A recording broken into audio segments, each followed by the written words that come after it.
My biggest issue with Charlie Kirk's assassination was how many photos of him I had to see. Like if I think of Elon Musk. Which we hate to think of Elon Musk. Hate to think of him. TERFs are some of the ugliest people I personally have ever seen. I'd rather earn my money on my back. I think that makes sense. Although some days I think, to be like a congressperson who can trade stocks, it doesn't matter. His genes are so bad that he will make ugly children with any woman. And Barone was kind of his last chance, but he's 6'7" and he's balding already. So meth, I'm on it. All right, welcome to I've Had It Weekend. We are so lucky today. We have a special guest, Beth Barone. She is a comedian, actor, writer. She can be seen playing Grace on Amazon's Overcompensating. Kind of sounds like the MAGA administration, but that's neither here nor there. And her new stand-up special, Galaxy Brain, is streaming on Netflix.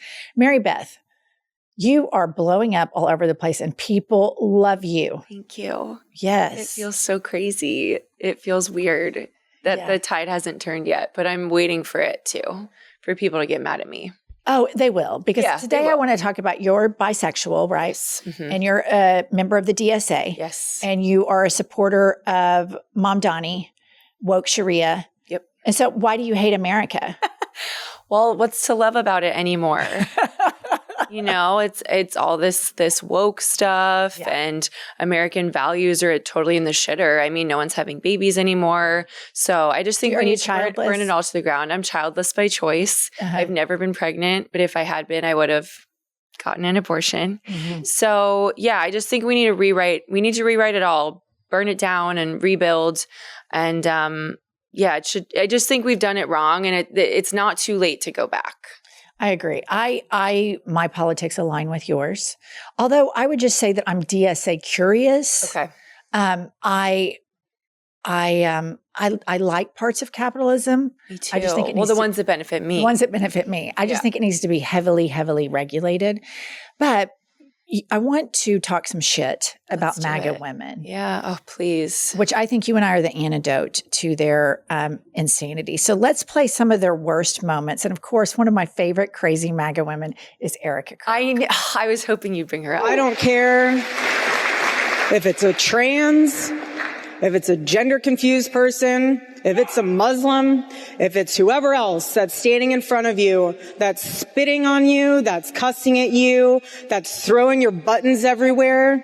I don't care. You are what? You are what Charlie always said. You are what? You are a happy warrior. That is what you are as you fight. I have not experienced this trans spitting experience in America. Throwing my buttons everywhere. I haven't experienced either one of those. No, and I've lived here for my whole life. That's 35 years. I haven't seen it. Even in New York, which of course, you know, now it's Mamdanistan. I haven't experienced that yet. So it was trans spitters, gender spitting on you, confused person. Yeah. Muslim. Yeah, Muslims. I haven't experienced any Muslims spitting on me. No. And I've met the mayor. Yeah. And he's a Muslim. And he didn't spit on me. Did once. He you? No. No. Did he throw his buttons at you? No, he didn't throw my buttons at me or his buttons at me. And we filmed our whole interaction too. So if that had happened, we would have footage. Right. It just didn't happen. Right. Really, really interesting. Did you see the clip where Erika, there's a lot to go through. There's so much content especially from her specifically. She just won't stop. She will not stop. It's like, I feel like she's doing press for the White Lotus or something. I'm like, you can take a couple days off, babe.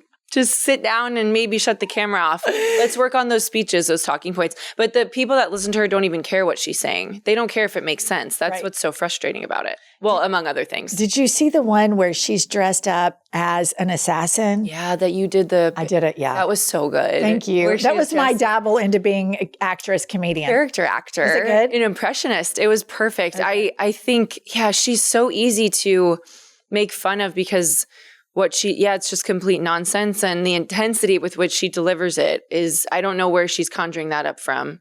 I guess hell or something, but I think that's probably a good place. Okay.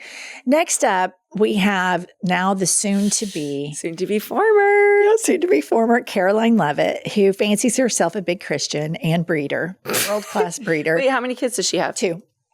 My parents had 6. So she needs to catch up. Well, she really does need to catch up. Does she know that you can have more than 2?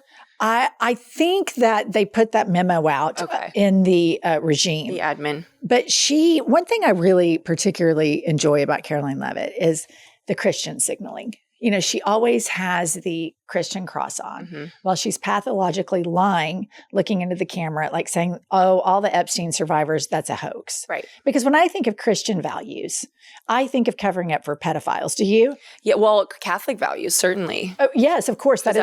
I was Catholic for a number of years as well. I would say modern Catholicism, if we go back in the Bible, not mentioned that I know of, is protecting pedophiles. I think they didn't like hurting anyone, let alone children in the Bible. That's definitely clearly stated. So I think it's just interesting for her to, adopt this sort of modern Catholic mentality, which is you have to protect pedophiles. Right. That's a really, really good point. But here she is before she goes out to one of her press briefings. Pop this up. Peacefully, in Jesus' name, amen. Amen. Let's do this. Preach.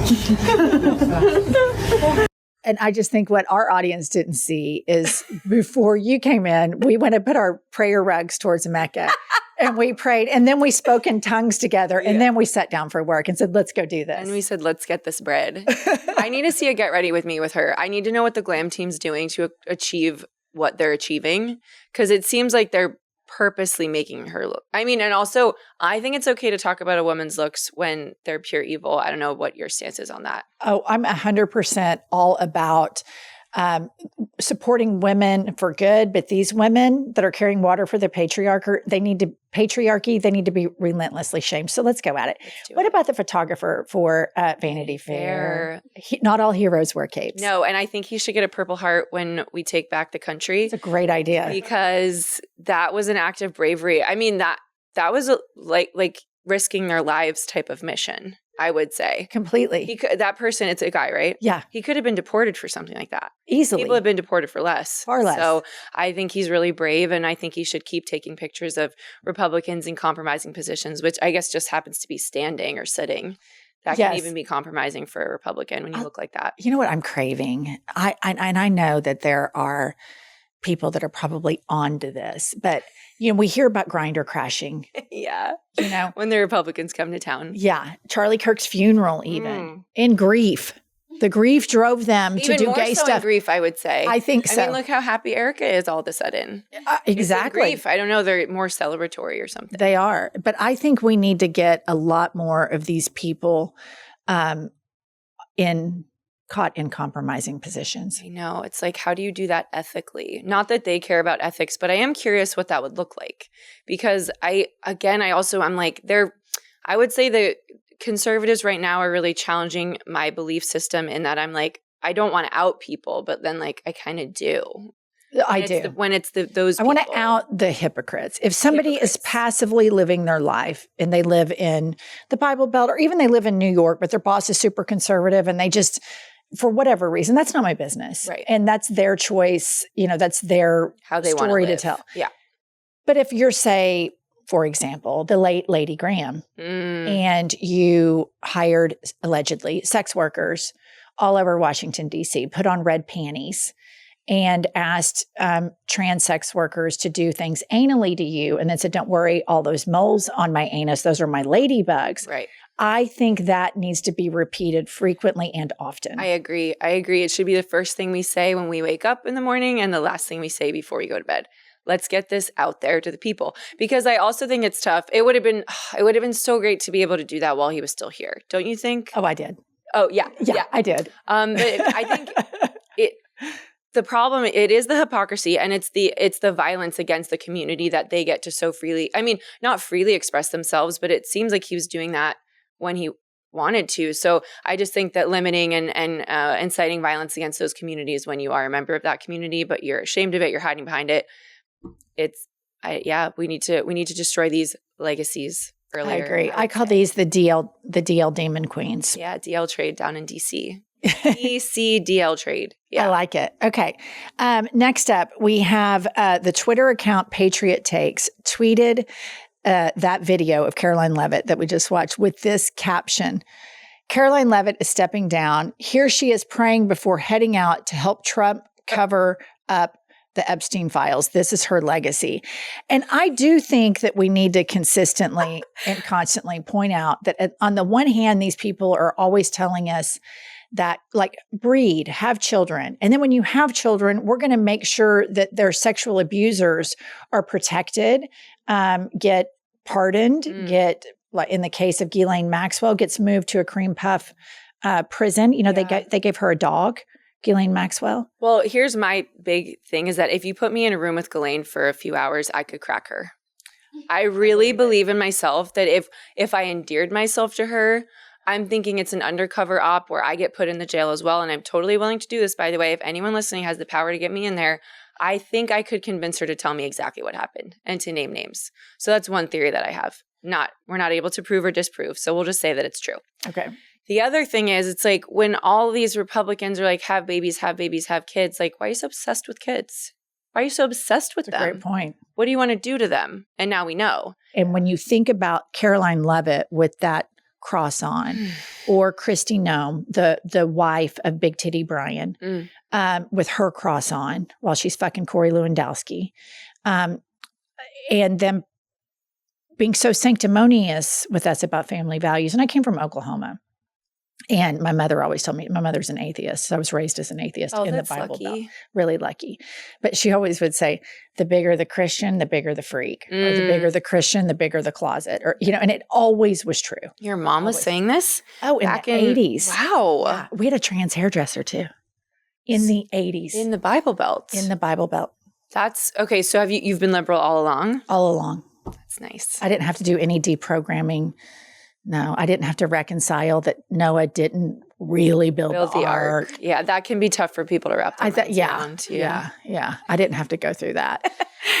So next up, I think probably one of the biggest twats in the United States is Katie Miller. Okay, let's take a look. All right, play the clip. Beginning of Grey's Anatomy, you have a gay actor, but you have no gay characters. About 2 to 3 seasons in, you start to have a lesbian couple and a lesbian actor. And then, probably in the 2010s, that's when you start seeing a gay marriage. Then you see gay adoption. And then you start going. And I'm going to pull this open because I noted this the other day. By 2017, we had a trans man. In 2018, we had multiple different deportation themes with ICE officers in Grey's Anatomy. In 2021, they started to show Black Lives Matter's riots, where you had people actually being injured by police officers and the demonization of police. In 2021, you also had white men apologizing for being white to Black actors. In 2022, there were multiple characters of different ethnicities and body types. This is when we're supposed to celebrate the fatness of America and this body-conscious lifestyle that has since been a relic of the past, thanks to GLP-1s. Mm-hmm. I think anyone that's been watching Grey's Anatomy from the beginning should be looked at and checked on. It's a lot of seasons. A lot. And I can understand why you would start to go into psychosis at that point. Right. What was, why don't you start? Okay. So basically what I'm hearing from her is that she doesn't have the autonomy to change the channel. Right. Or to go into Netflix and watch something different like a normal person. So let's just buy into her narrative that the forces that be forced her to binge watch. Watching Grey's Anatomy. For 20 plus seasons, by the way. 20 plus seasons, 20 hours per season. And this is all when she comes home blissfully happy after breeding with Stephen Miller, who was unfuckable and horrible, and we'll get to that in a minute. But from what I'm hearing is that she's triggered by gay people, Black people, lesbians, fat people, gay, fat, Black, lesbians. And it starts really getting cumulative as she watches it. It's not times the number, it's to the power of, you know what I mean? It's exponential growth of how unsafe she feels watching this program and how silenced and othered she feels. Because I've seen the show. There's a lot of women on the show. Yeah. They're not all gay. Why would you have to, I guess It must be hard watching TV because so much art is made by people on the left because we make good art because we're empaths. It must just be hard to consume media at this point because it's so geared towards us, towards people that look like us and people that have our beliefs. When you watch, like, let's say a National Geographic show, and it shows two animals mating in the wild. Yeah. Do you feel otherized and triggered, personally attacked by this? Yeah. I do. Well, because it's not representative of my values, my experience, and I don't think animals should be having sex. Like rhino sex, elephant sex. They're not making more Americans, are they? So that would be my issue with it. They are not. Okay, so then let's dive into this MAGA thing that they're trying to sell. As you can see, Katie Miller's trying to sell it, Caroline Levitt. But then we get to Usha and JD. Okay. It's so hard for me to watch JD Vance talk. If you're going to play a clip where I'm going to. Trigger warning, I'm sorry. But I have to do some teeing up, Mary Beth. We need to establish JD Vance has changed his name as an adult 3 times. And so I want to ask you, how many times have you changed your name as an adult? I've changed my name 0 times as an adult. I'm at 0. You're it's at just 0. I've had it since birth. Okay. I guess I took a confirmation name. Oh, Rose. Rose? Yeah. I didn't know Catholics did that. Yeah, we do. We renounced the devil at 15. Oh, okay. And is that permanent? Yes. That lives forever, even though you're no longer a Catholic, you still... And one of the popes said if you attend 10 First Friday Masses in a row, which I did because I went to Catholic school for 10 years, you automatically get into heaven. Oh. So I am pretty much can do whatever the fuck I want now, which is awesome. I got that clearance, which feels really good. And there's papal infallibility, which means that the Pope can never be wrong, which I think some of the people in our government could maybe they need a refresher on that belief, that idea. Yeah, well, the other thing that JD has changed 3 times is his faith. Okay. I thought you were going to say his face because I feel like he also looks a little different. I believe that he has. Yeah. Here's just an aside. He used to be kind of chubby. Much. He used to be kind of chubby. And isn't it crazy he wrote Hillbilly Elegy, which, by the way, you're picking a name for your book and you're going to, how many L's are in that? Hillbilly Elegy. The name of that, before I even knew he was related to it, the name of that pissed me off so much. Hillbilly Elegy. It's like, Hillbilly Elegy. Why are you marbles in the mouth? What's going on? And then they made it a movie and whatever. But I just can't believe it's so not linear. His path is so not linear. So let's talk about his faith, quote unquote. Yeah. So now he's a full-blown Catholic. He is married to a woman of Indian descent. Mm-hmm. So Usha's parents were born in India, migrated here. Good for them. I'm pro-immigration, Fox. Me too. You need to say hello to the Fox producers. They watch all the time. Oh, cool. Well, make sure to, I hope you use a clip where we look dewy, not shiny. And then JD Vance refuses to condemn a Nazi racist group chat where they're saying a bunch of racist stuff about Indians, about Black people, about immigrants. And he has 4 mixed race children. Easiest thing in the world to verbally condemn something. Can I just say? Just say it. Yeah. Just condemn it. What are you afraid? It's not you don't have to change your actions. You don't have to actually believe it. Why not just verbally condemn something? It's the easiest thing to do. Unless you agree with it. Yeah, exactly. Yeah. So then Usha, who is a Yale-educated woman, has a podcast wherein she reads to children. Why do they all have to have podcasts? I don't know. It's really bad for me. It's like, okay. Okay. So he goes to meet with her he's the guest on the podcast. And just if you were dating a guy or married to a guy and you had bred with a guy 4 times and he greeted you like this, tell me what you would want to do to yourself after. Play the clip.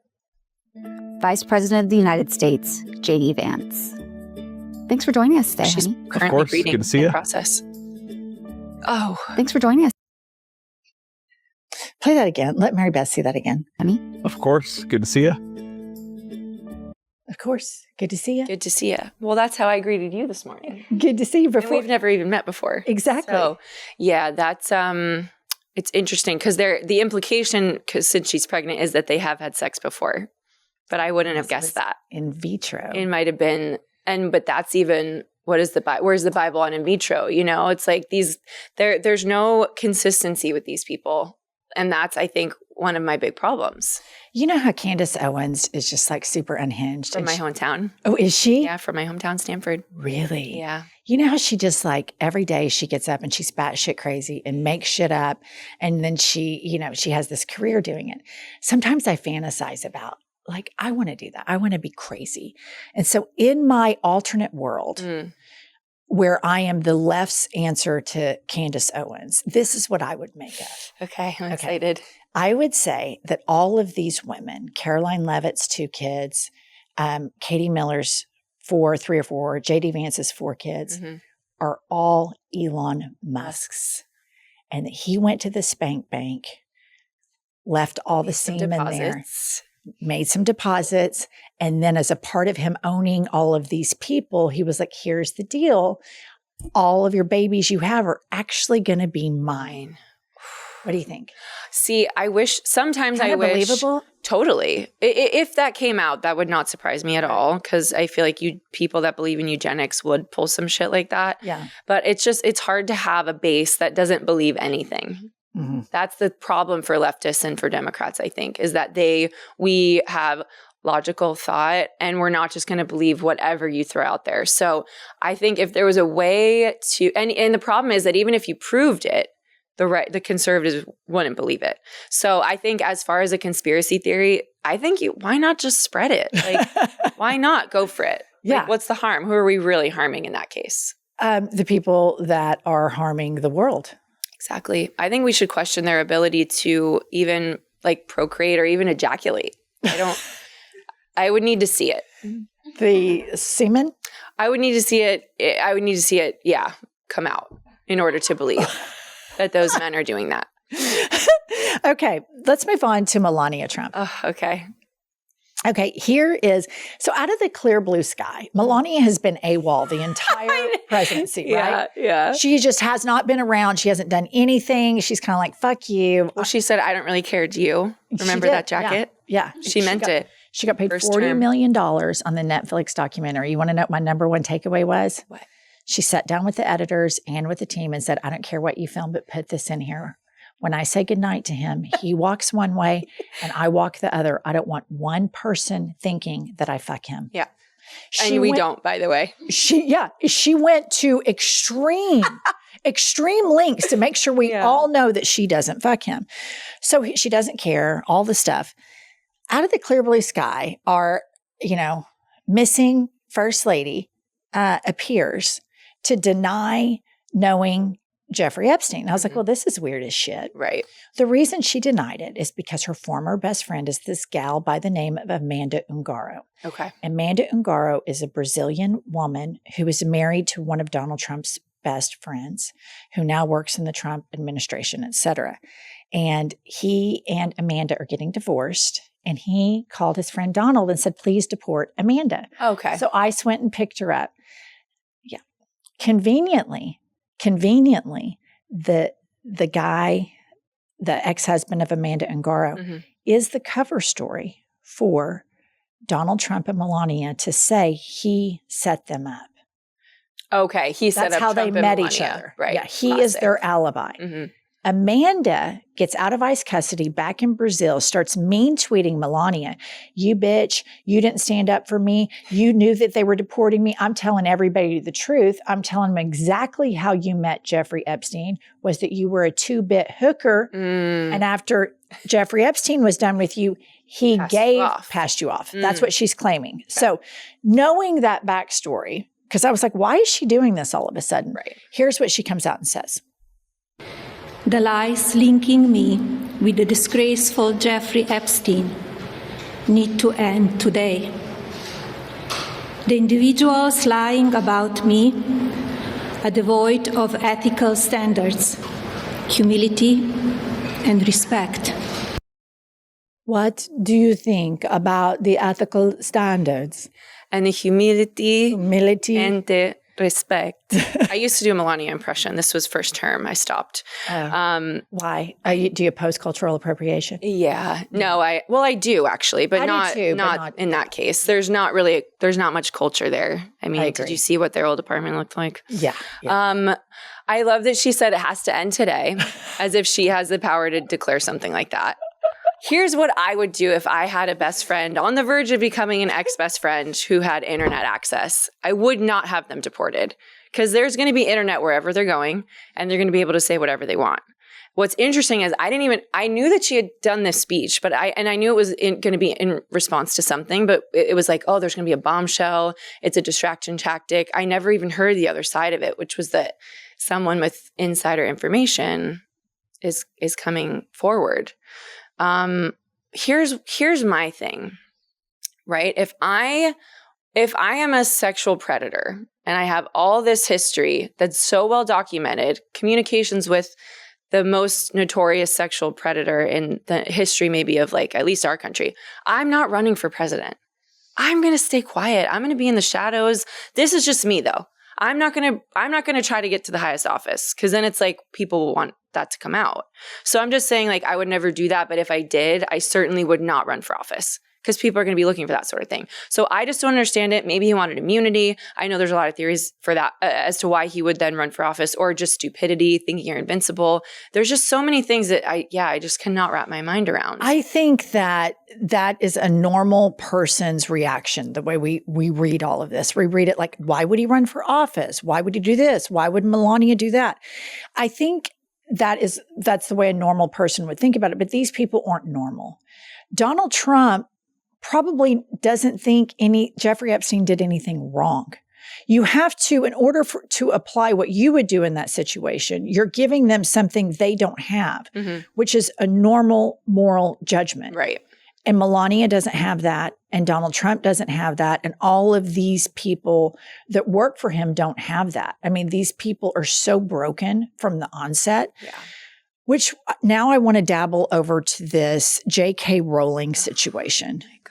So I think what fascinates me about Trump and all of the billionaires and then J.K. Rowling, these people really have the bank account to where there's no excuse. There's no excuse to be out of shape, because you can hire the personal trainers and chefs.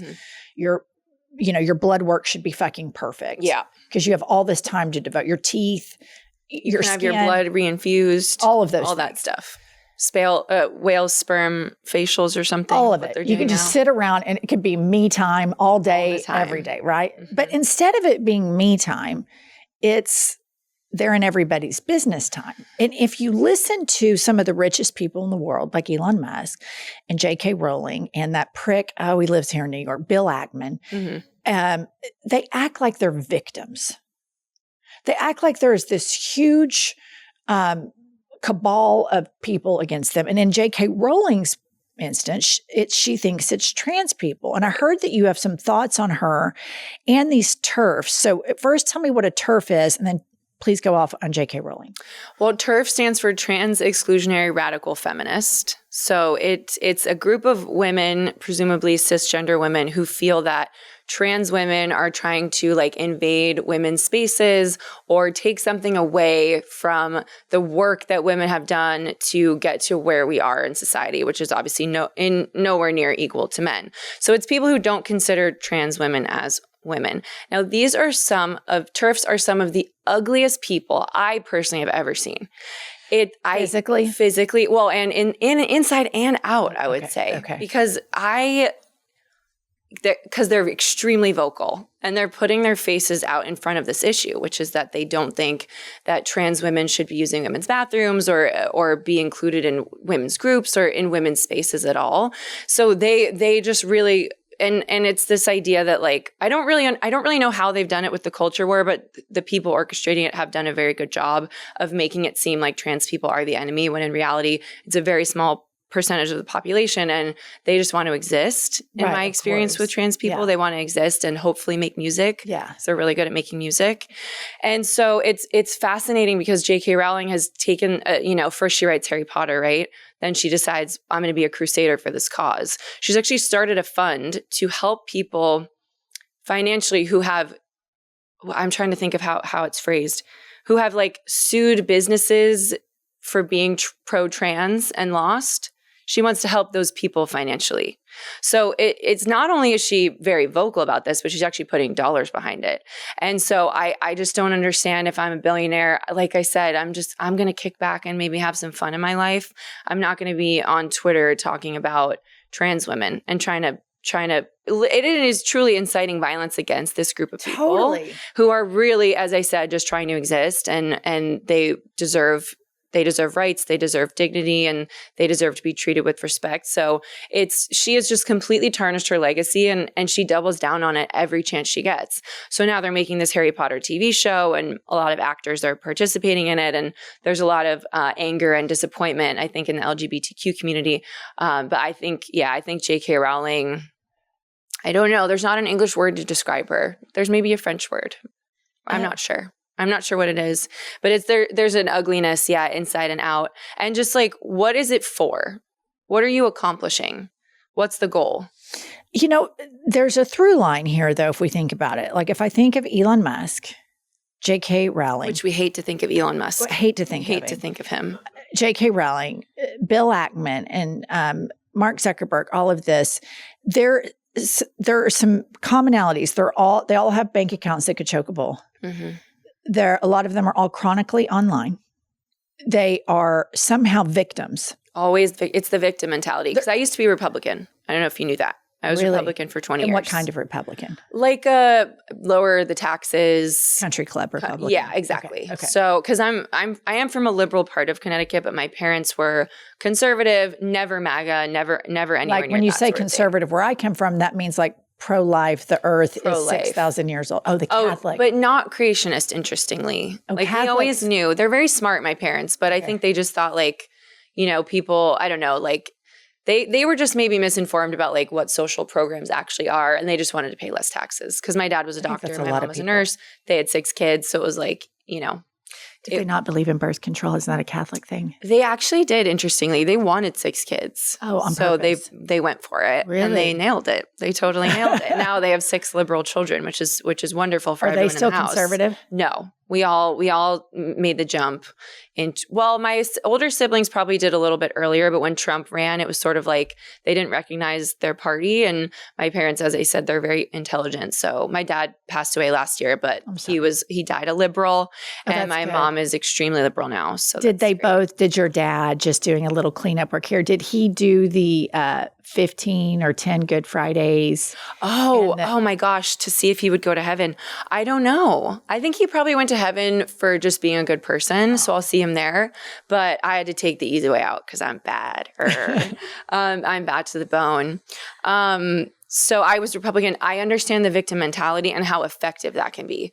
And so it's been, it's for Republicans, like, in probably where you're from, I feel like some of them are actually suffering at the hands of the system, but they don't understand who the enemy actually is, which is conservatives and these people that are taking away their health care, their rights, the job market's pretty bad from what I understand. So it is just fascinating to watch these super, super rich, mostly straight white guys who have the ability to position themselves as victims. It's a mental gymnastics that I wish that the left could learn from, because it's working. And for some reason, whether it be the infighting that we have or people, jumping down each other's throats at the slightest sign of like maybe disagreeing with them, but there's just something we need to be learning from conservatives that we're not. And that's why I think the party is like in complete disarray. I have an idea. Let's hear it. Okay. So when you spoke about the people from my home state that are probably conservative, but not the country club Republican types that are looking for a tax break. Yeah. They are actually working class people who have been lied to and propagandized by the Republican Party for years. And they have Christians signaled to them, because if you grow up in rural Oklahoma, you have 2 things that you feel proud about because there's no culture. Yeah. You feel really proud that you're a Christian because that's where all of your social networking is. Right. And you feel really proud that you're an American. Right. Because there's not a lot of culture outside of those 2 identities, and they're real proud of their guns. And so the Republican Party is very successfully propagandized to these people that they are the best people to help them be better Christians and be the best Americans because we love America the most. These libtards hate America. These libtards are going to take your guns. I love how you say libtards. Libtards. And then they serve up, because there's a lot of racism in the South, and they serve up the reason you can't have nice things is because of this liberal woman or because of these lesbians, just everything that Katie Miller was talking about, all those immigrants, groups. Black people, etc. The fact of the matter is, if the Democrats weren't so beholden to corporate interests, it would be very easy for them to go out and scream from the rooftops. The people who are keeping you from advancing are not the people who earn less than you or have darker skin than you. It's this guy, Elon Musk. Yeah. He is an immigrant. He is a corporate welfare queen, and go on and on and on and have an eat the rich style rebuilding of the party, kind of like the DSA is doing right now. And that's why I think they're being so successful, because that's the truth of the matter. The truth of the matter is we cannot have nice things because these billionaires are so goddamn greedy and broken. And then you have the billionaire prostitutes, which are members of the Democratic Party and the Republican Party, who service these people. Well, that's what I think. Are you going to run or what? No. You don't want to? I'd rather earn my money on my back. Yeah, I think that makes sense.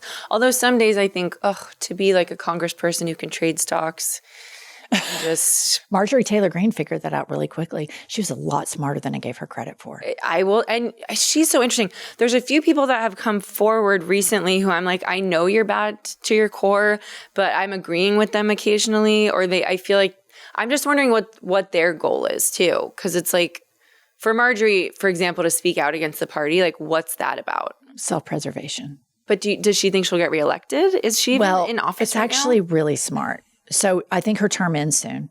And then somebody will fill her seat after these general elections in November. Tucker Carlson, Massey, all of those people were the first to leave the Trump train. And it was brilliant because he has dementia, the cankles, the pedophile connections. Bruising. Yeah, all the stuff, right? A lot of bruising. And so they see that he is in the lame duck, which I call the dementia duck portion of his presidency. It's not going to end well. And so they're the first to jump off the train. And so now they're positioning themselves. The reason why you're agreeing with them, it's not that you're agreeing with them. It's that our positions are so good, they agree with us. Yeah.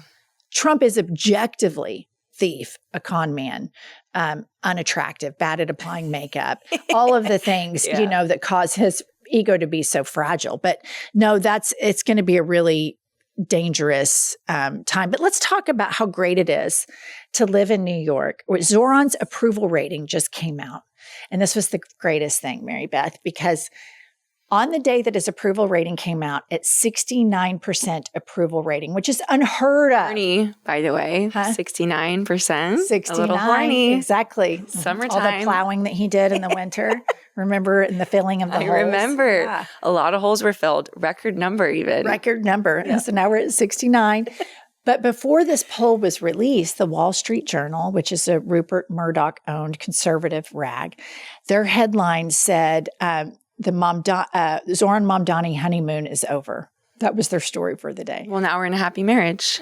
So that's right. That makes sense. But I'm guessing the article didn't say that. No, it didn't. But I think what the difference is, now that I live here and I follow him, and he does such a great job communicating. Like if you live in New York, you cannot escape your mayor communicating with you.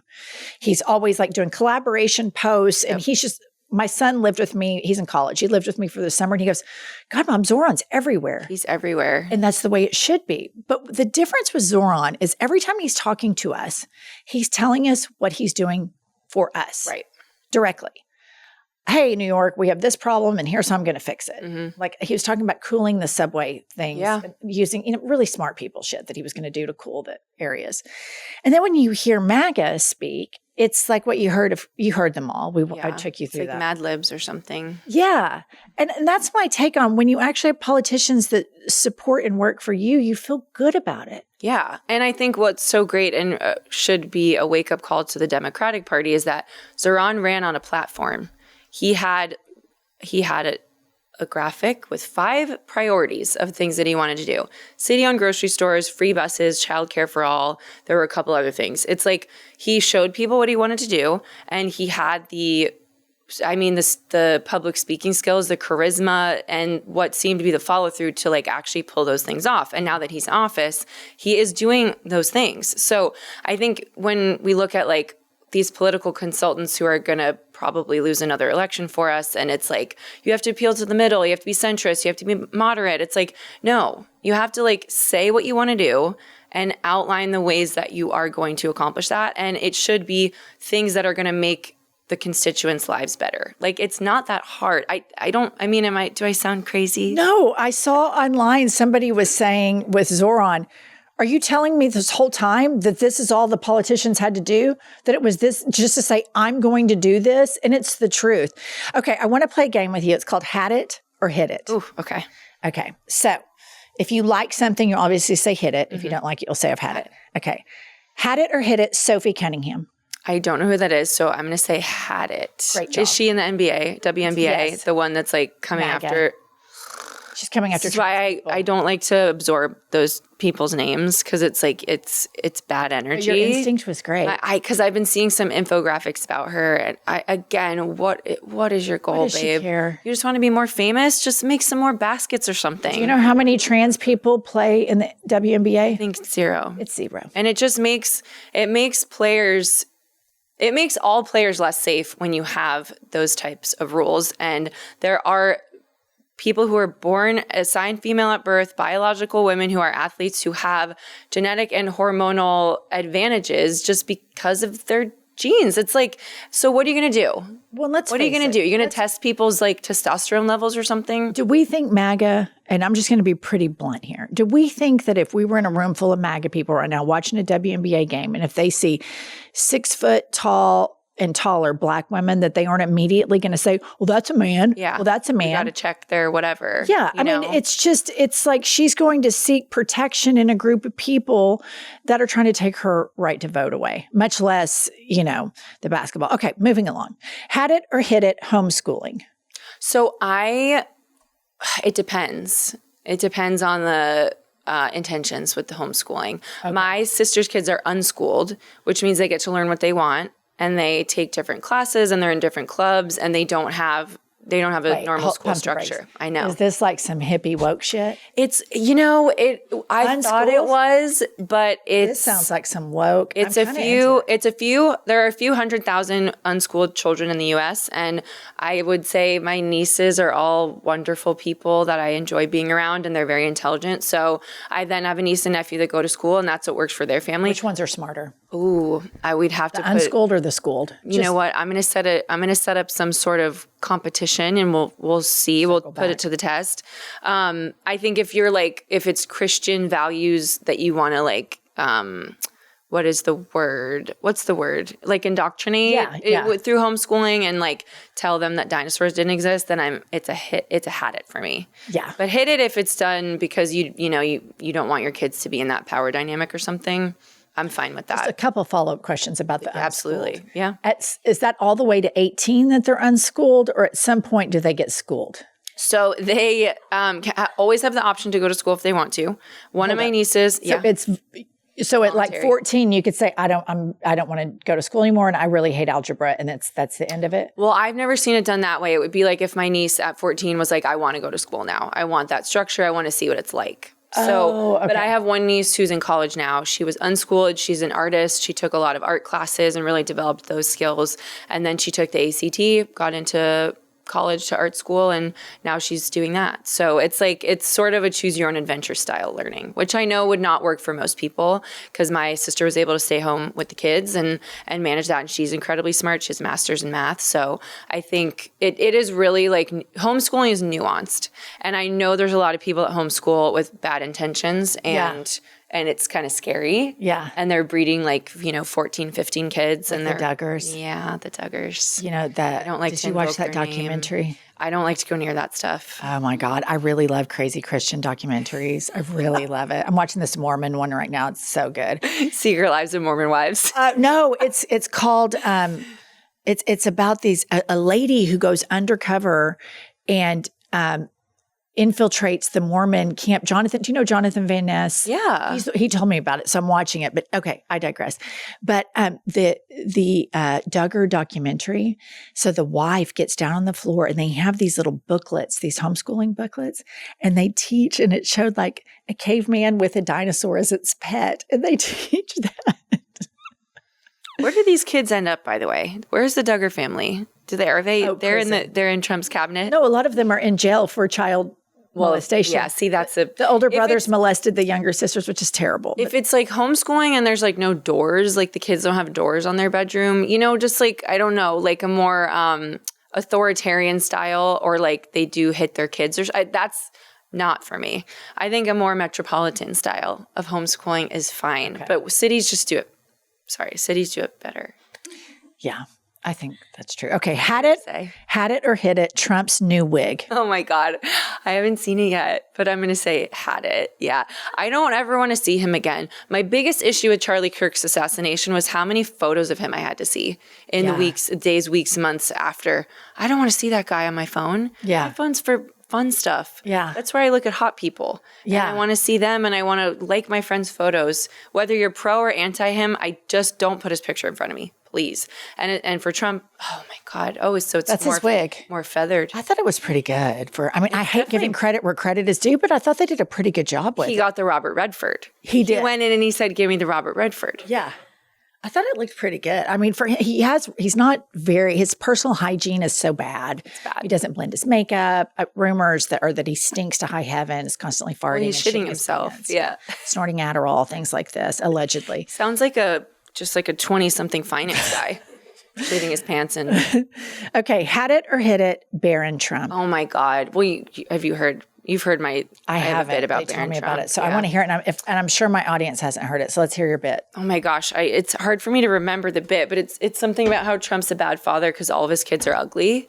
Like he's actually bad at fathering. Yeah.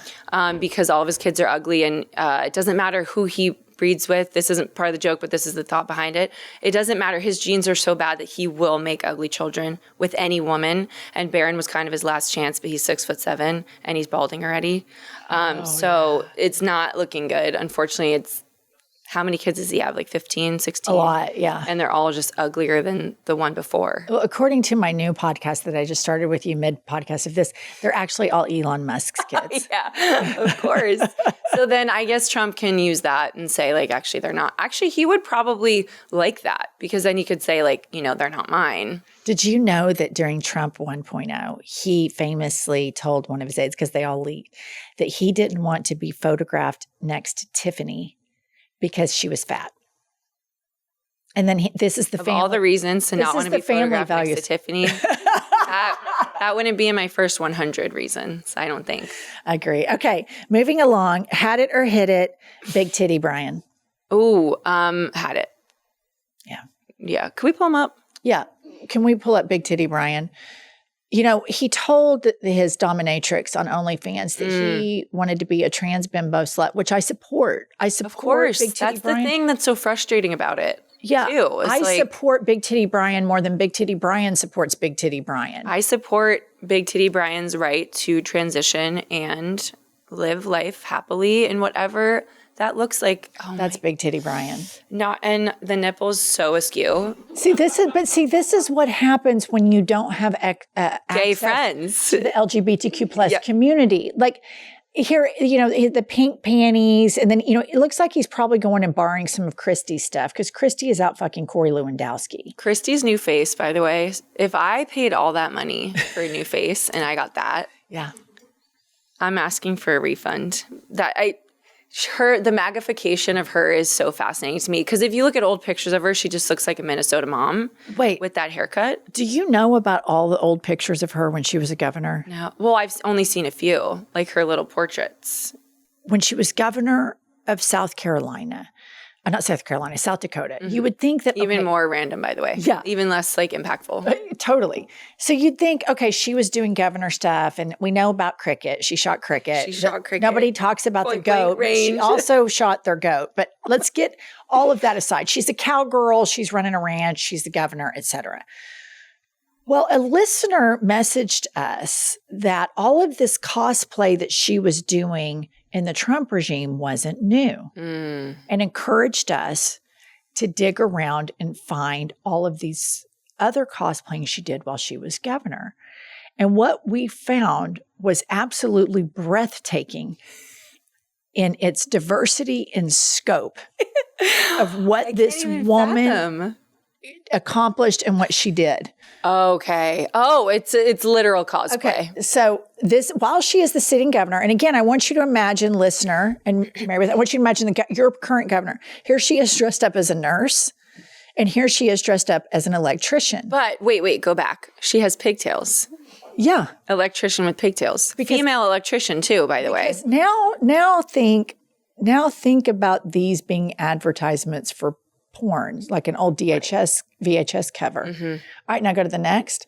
Here she is dressed up as an accountant. And this is mid-transition. This is mid-transition from old face to new face. Yes. Right? Because this isn't where she totally landed. No. But she has the hair extensions and she's definitely got some lip filler happening. Yeah. Okay, cool. Accountant. Here she is as a firefighter. What are these being used for? Where are these ending up? What's their intention? These were her campaign ads for governor. Okay, moving along. Here we have her as a construction worker and a highway patrol woman. Here she is as a welder. Okay. Here she is as a cowgirl. Yeah. Which is one she likes to visit. Well, she's herding bison. Can you see? With her cow. I mean, her horse. And here we have her. Okay. So this is post gender affirming care. Yes. This is. Oh yeah, no. This is the more of the stuff I've seen. This is the stuff, but the performance. Oh, meth, we're on it. This is not real. This is not real. Meth, we're on it. Mary Beth. She did a whole campaign as the governor of South Dakota to eradicate meth. And the brain trust surrounding this woman came up with the current slogan of meth, we're on it. And I have a commercial to show you. Please. Oh, cool. I'm on meth. I'm on meth. I'm on it too. So am I. So am I. I'm on meth. Meth is not someone else's problem. It's everyone in South Dakota's problem. And we need everyone to get on it.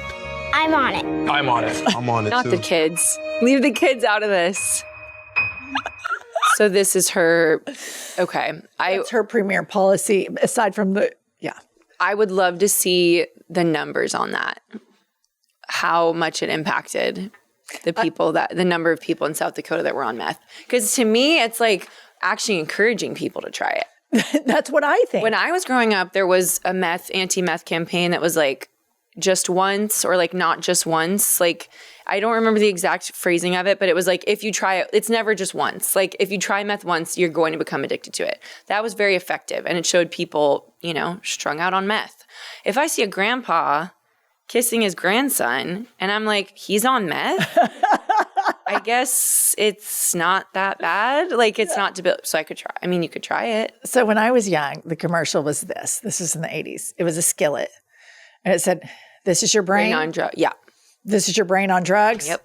Any questions? We were all like, oh my God, we don't want our brain to fry. And that was it. That was good enough. Of course, naturally, I went to college and tried a bunch of drugs. Well, of course. Not meth, though. No, never. I did it accidentally once. And it was accidental because the campaign worked. I stayed away from it my whole life. But a couple summers ago, I did some MDMA and I didn't sleep for a while. And then we tested it and it had meth in it. But so you're on it. So meth, I'm on it. Mary Beth Barone, this has been such a treat, such a fun way to talk about politics. God, thank you for having me. I hope everybody found it therapeutic. Do me a favor and go support the beautiful, wonderful, smart, and forever saved Catholic, even though she, condemns it and did a lot of Catholic bashing on this episode, particularly about that sex scandal, but that's neither here nor there. Go watch her as Grace on Amazon's Overcompensating, but the biggest thing is support her new stand-up special, Galaxy Brain. It's streaming right now on Netflix. Mary Beth, thank you so much. It's been a pleasure. I loved it. Thank you. We're on You have my vote. Oh, good. Thank you.